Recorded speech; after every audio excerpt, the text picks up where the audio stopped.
My name is Stephan Horvath. I'm working for Silk Road Corporation, and we're specializing on bringing European and Chinese companies together. I believe what we're doing is very, very important in today's world. It is about bringing people together, building relationships, and they have to work together, mutually respectful, and have a cultural and a professional understanding for each other.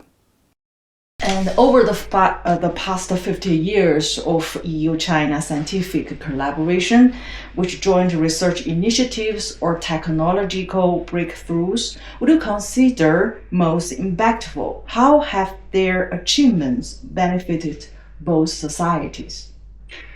Always an important, and that to look back to, but also ideas about how in a successful collaboration. What I really like is their mutual respect, and he started that, and we have between China and the foundation of it is, in my view, no political conflicts between, which is relation for positioning both a way that they can win situation. Yeah, and that means, as we often discuss, and it is trade, economy and trade. Just to come, I looked at in I think 800 billion trade between the EU and China, 250 billion mutual investments. So I think this, and Germany, for example, when you talk about China high-speed train, right? At least the seed, China's high speed by the Siemens.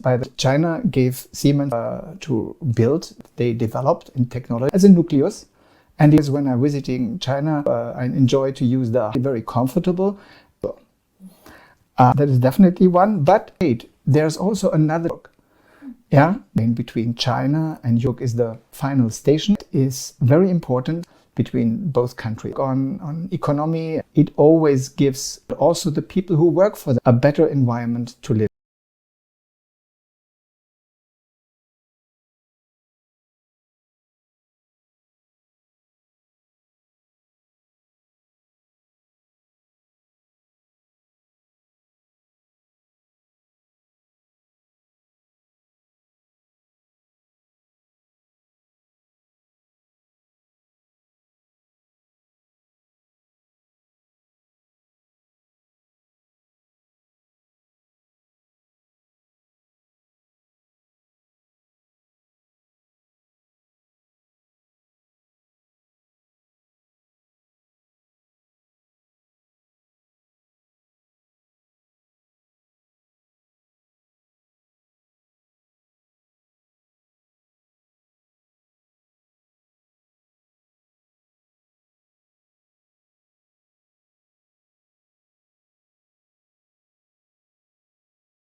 And you take a good example. And what landmark collaborations exist between Germany and China in cutting-edge fields like AI, like quantum computing, and new energy? How do both parties balance the technological openness with intellectual property protection?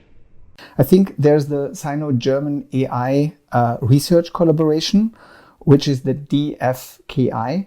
It's a German research center for artificial intelligence, and they're cooperating with Chinese universities and Chinese tech companies, universities like Tsinghua University and tech companies like Huawei, on machine learning, on robotics, and also on smart manufacturing.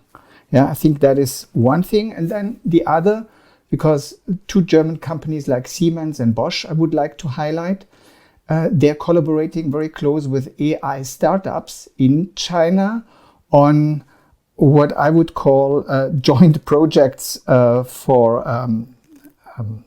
quantum for smart sensors for predictive maintenance and also for autonomous systems. Yeah, because they have a lot of know-how about artificial intelligence, and these sensors are desperately needed for the industry to work on that. Yeah, so that's for the AI. Yeah, for quantum computing, it is different. Quantum computing is a very sensitive topic normally. Yeah, so quantum computing, there is some exchange, but that happens under very strict supervision, let's call it like this, yeah, between the Fraunhofer Gesellschaft in Germany, yeah, and they have joint projects with the Chinese Academy of Science, and mainly in quantum communication and also in encryption protocols, which I think it maybe makes sense to work together.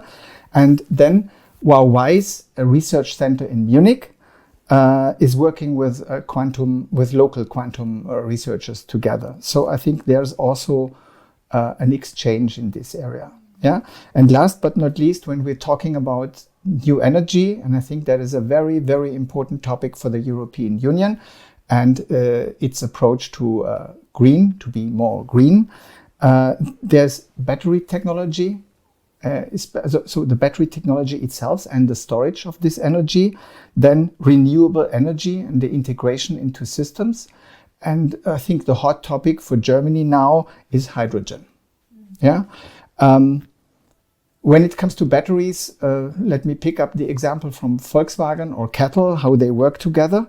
Yeah, they created, I think, a company together where they have the battery development and also for the electric vehicles, for the ecosystem, working on that in joint ventures, not only on the battery, but also on the charging system, I think, which is an important thing. And then the Sino-German electromobility innovation, which is based, I think it's called like this, it's based in China, and they're working on smart grid integration, on EV components, and also on the charging infrastructure. Because it's not only important to have the cars who run electronically, but also to have the infrastructure to support that kind of development, yeah, to overcome. And last but not least, with Siemens Energy, there's an hydro energy alliance with Chinese partners on green hydrogen production and on storage. I think it's a very interesting topic because the IT protection, we have two different approaches. One, we have the German approach, which is selective engagement. Let's call it like this. Yeah. So that means we have typically a limited sharing in core areas, yeah, which is protected. And that mainly goes through joint IP agreements where the patents and the licensing are very clearly lined out and clarified early on. And in Europe, especially in Germany, we have the GDPR compliance, which adds another layer of, let's say, complexity, because it has to be always compliant with the data. So we have a strict adherence to data privacy standards. So that is. And then the Chinese strategy, China is going with joint ventures with IP clauses, and the regulators, then they have foreign companies, they can retain more IP rights, especially in the new free trade zones. Yeah, so I think that is the first thing.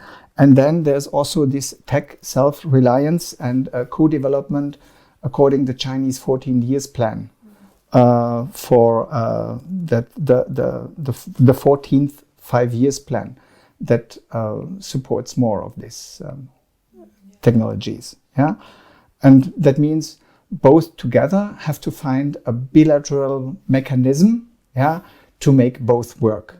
Yeah, which is not impossible. Yeah, but this requires the right policies. Yeah, that are designed and built together. Amid global tech competition and supply chain restructuring, how can Europe and China strengthen mutual trust through the joint standard setting or research resource sharing? And could you share one success story?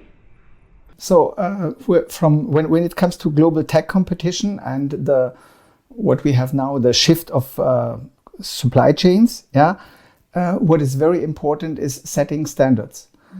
So when the global tech and the supply chains should really work together, that means both parties have to support, maybe not only the Europe and China, but also other areas, has to support the same standards. Because only if we are working at the same time on the same standards, regardless if we're talking about green technologies or EI ethics, or when it comes to communication, 5G or 6G protocols, it is very important to have the same understanding and to work on the same technology for one reason.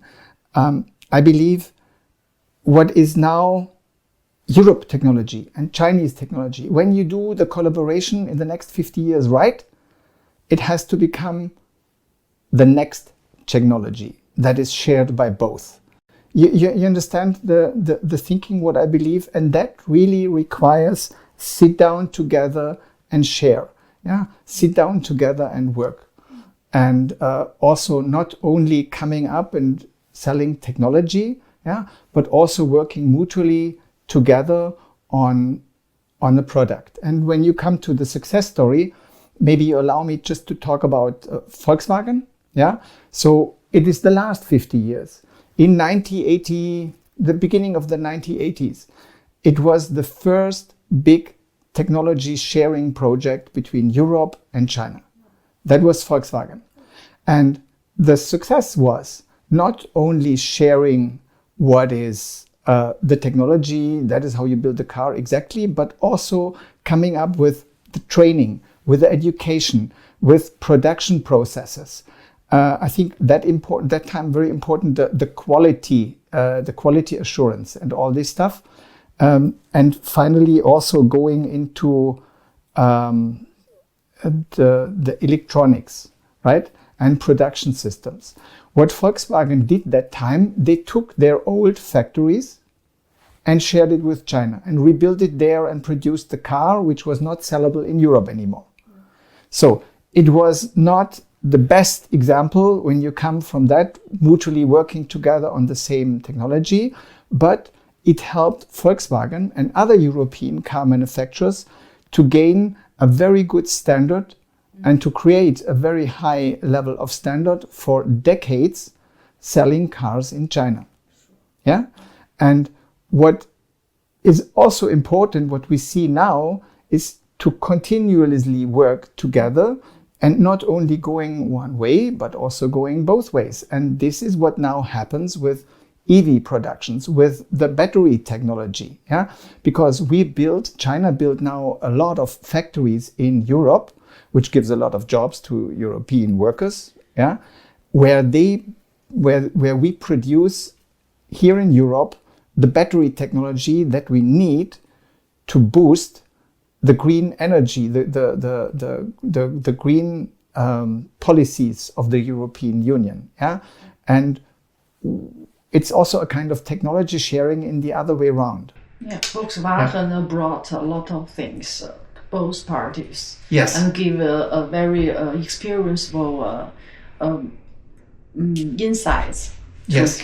Give a lot of different areas and for example, automotive and other technology company. Give a good example. Not very the exactly same, but they are not afraid to cooperate with Chinese company.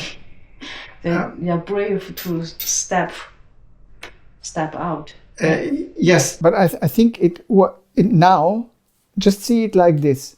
Volkswagen is struggling in Europe. No, just be open. It is struggling in Europe because of policies, right? That is in the European Union, you need to have electric cars. Now, it's the other way around. Now, China is leading in electric cars. Because I think they had very smart policies to keep it in the past open from the technology, not focusing only on one. And this is something that works now in the other way around. So now in EV vehicles, China is the stronger part, like it was before Volkswagen, yeah? And now it gives back. It's from 1980, but now 2025, a little bit change, another way around. Yes. Yes, and you can see in 50 years a lot of things can happen, right? I mean, honestly, China landed on the dark side of the moon, which is a huge technology leap. Yeah, if you look from where China was coming and where it is today, right? And so that means space is maybe also something that can lead in a future kind of collaboration. How think of young people with increasing exchanges between the young scientists at German and Chinese university research institutions? How significant is this talent bridge for future scientific cooperation? Well, let me say, I believe it is very, very important for one reason. And don't talk about let's look at the people. When we're talking about young scientists today, if they have the chance to work together, and I said at the beginning, it is important that we have people and people talking to each other to build a kind of relationships. The young scientists, the young researchers from today will be the leading scientists, maybe in 10 years. Yeah, and will be maybe the leading policymakers in 10 years. So that means whatever you have now the chance to build relationships, networks, yeah, and build strong ties, yeah, and also friendship, yeah, personal friendship, yeah, and if all that comes together, yeah, that can really lead to what I said before. It's not our technology, it's not your technology, it is the next technology. Of course, you have to be looking forward that we have a kind of mutual understanding about what should be exchanged, that we have a line of long-term collaboration in mind, yeah, and we share this kind of culture. And one thing is important. I think it's trust in personal networks will be one of the things that will be very, very important, and also you can bring and blend. When you look at German or at Europe or in China, you can blend. I think Germany is known for precision, for high tech, for this type of stuff. China is known for scalability. So that means you don't have to work all together on the same project in the same field. Yeah, both sides could bring the best from their side in order to develop something that is even better if you would do it alone. And I think this is where I see this what you meant, this bridging talents could be, I think, a very, very good process and a very good process forward. Yeah. This is our future.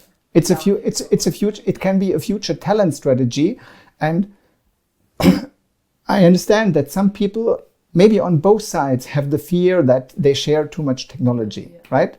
But let's be honest. Yeah, when you look at the electric, the movement in sustainable energy that we want to do here in Europe, yeah, we heavily will rely on China and on the knowledge that was gathered there. Yeah, just when it comes to the battery technology, I think that is a very good and easy to grasp example. And looking ahead to the next 50 years, in which technological domain do you most anticipate EU-China breakthroughs, and what policies recommendation would you make? The last 50 years, yeah, we're about working together, is about industry and getting this setup working, right? So for the European Union, I believe environmental programs, environmental technology is very important now and will still be on the list for the future. So that means the areas we should look into for the collaboration is clean energy, and I come back on the battery storage, it will be very, very important, and the smart grids for the energy transition we want to do here in Europe, especially in Germany after we switched off our last nuclear plants. So we really rely on the technology to store these things in the future. And then we discussed green mobility so far. Then we have in the future maybe coming up carbon capture. Yeah. And what is, I believe, very important, and we haven't addressed that now, is agriculture and a kind of safe and sustainable agriculture for the future. Because we have a population that needs to have a good life and enough food and fresh water to drink. So I believe both of them is very, very important. So that means when it comes to policy suggestions, it could be a Europe-China Green Innovation Fund, for example. Could be one. Yeah. It could be a kind of cross-border innovation hubs that relates back to them. How do we work together? How can we work together? It can be also, we discussed the intellectual property you asked for. Yeah. So it could be protect the intellectual property through mutual recognition agreements. That is, for example, an important policy. Yeah. And when you asked about the talent bridge, why don't we exchange green talents? Yeah. So people who are working in this area. Yeah. I think this is really something that is positive and for the future. And when we're talking about for the future, just allow me an excursus. You said about what policies, right? So why don't we do a kind of mind game and think about what the next 50 years will be? So the next 50 years, we spend the next 5 years on building a foundation together. Yeah, that means we can launch a green technology accelerator, or we discussed about quantum communication policies, right? And after that, roll out the first scalable pilots where we can work on maybe for the next 10 years between, let's say, underwater sea cables working together between Nokia and Huawei. Why not, right? Or we go for a neutral place. For example, Singapore, where we both set up a research center between Europe and China, right? So I think this is possible. And then you have the kind of transformation where you support an EU-China climate union. That is something like this. Or when we want to be more practical, and I'm coming now back to my autonomous driving cars, why don't work with Baidu and Galileo together? Yeah, building the chip of the future so that the Chinese and the European cars can run on the same autonomous vehicle driving protocols. So I think both is doable, and in terms of energy, it can be also fusion. Yeah, and then later on in the post-carbon society, we both have to make sure that a lot of our energy that we consume in the future is reliable and sustainable. And last but not least, but that is just a dream, right? When we talk about space, and I talked about landing with a landing on the moon, yeah, with this very nice rabbit when it was crossing the moon. So when you think about that, why don't think about, and I know it's a crazy example, yeah, about building technology that allows to extract resources, minerals from meteorites, or that plans a common trip where you go to Mars and see what kind of minerals are there, yeah, and how to support the mineral the shortage of some parts here in Europe and on the Earth. Yeah, so I think that is all possible. I know this is a kind of dream, but after 50 successful years, we should be allowed to dream a bit. 50 years of Europe-Chinese diplomatic relationships. It is a time to look back to 5 decades, and it's a time to celebrate what we all achieved together with mutual respect and a lot of hard work. But it is also an important milestone to look forward, what we want to achieve in the next 50 years and do even more and better.